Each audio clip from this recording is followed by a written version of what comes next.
born July 21st, 1941, and murdered August 28, 1955. Emmett Lewis Till was an African American boy who was murdered in Mississippi at the age of 14 after reportedly flirting with a white woman. Till was from Chicago, Illinois, visiting his relatives in the Mississippi Delta region when he spoke to 21-year-old Carolyn Bryant, the married proprietor of a small grocery store.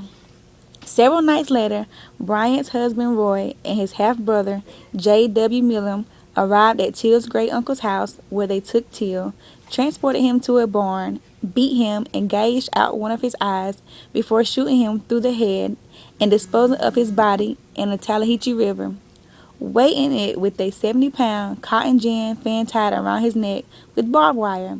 His body was discovered and retrieved from the river 3 days later.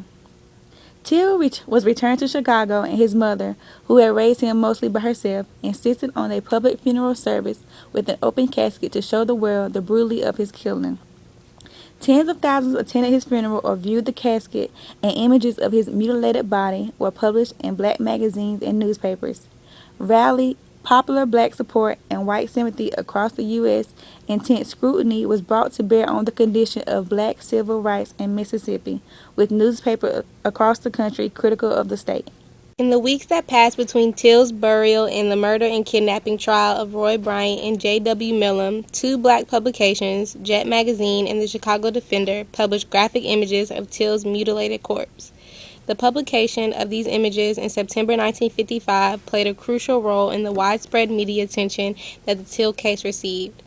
Although mainstream media rejected the photograph as inappropriate, Mamie Till, Emmett's mother, persuaded Jet and the Chicago Defender to publish the image, stating that by seeing with their own eyes the brutality of segregation, Americans would be more likely to support the cause of civil rights. Many civil rights activists say seeing those pictures both haunted and inspired them. The publication of the photograph in Jet and other black periodicals helped transform the modern movement, inspiring a new generation of African American activists to join in the cause. It also declared the magnitude of visual images to be able to jolt Americans, black and white, out of their state of denial and self-regard. On September 23rd, after deliberating for 67 minutes, the all-white jury acquitted Bryant and Millam of all charges. Media across the world was outraged.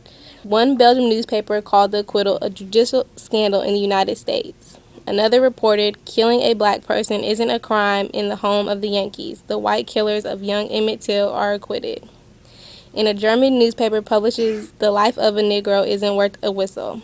On January 24, 1956, Look magazine published an article titled The Story of a Proved Killing in Mississippi.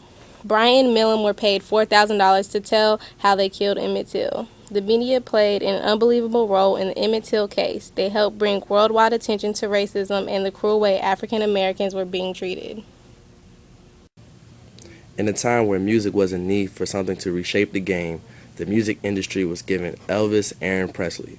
Born in Tupelo, Mississippi, he later moved to his home, Memphis, Tennessee, where he grew a love for all sorts of musical genres, from country to gospel to R&B and even black rock and roll. It wasn't until after he graduated from high school in the middle of the 1950s where he really took a serious interest in his music dream. In 1954, he had a deal with Sun Records and released his first single, That's All Right. It wasn't until 1955 where he landed his first #1 hit with Heartbreak Hotel with his new label, RCA Records. His self-titled debut went #1 as well. The fans of rock and roll quickly gravitated to his music because of his style, charm, and appeal, causing him to be the new American sensation. He quickly turned his fame into money as he landed a movie deal with Paramount Pictures for what would be the first of 33 movies in his career. As his fame was ascending, he was debuting on popular radio stations such as Louisiana Hayride. In 1956, his career went from American stardom to worldwide icon as he appeared on national broadcasts such as The Stage Show, The Milton Berle Show, and The Steve Allen Show. Elvis Presley had already appeared on other national television shows when Ed Sullivan booked Elvis for 3 shows. Elvis's pelvic gyrations during his appearances on these other shows had already caused much discussion and concern about the suitability of airing such provocative and sensual movements on television. Although at first Ed Sullivan said he would never want Elvis on his show, Sullivan changed his mind when the Steve Allen show with Elvis as a guest had about twice as many viewers as Sullivan's show that night. Ed Sullivan paid Elvis the huge sum of $50,000 for appearing on three of his shows, September 9th, 1956, October 28th, 1956, and then on January 6th, 1957. For Elvis's first appearance on the Ed Sullivan Show on Sunday night at 8 p.m.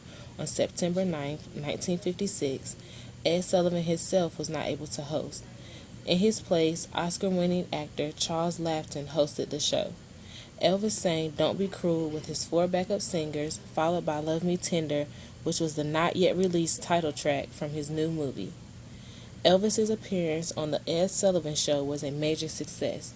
Over 60 million people, both young and old, watched the show, and many people believed it helped bridge the generation gap for Elvis's acceptance into the mainstream. Presley's music, with a combination of both rhythm and blues and country influences, helps launch rock and roll. His intense popularity among America's youth makes him one of the first media superstars.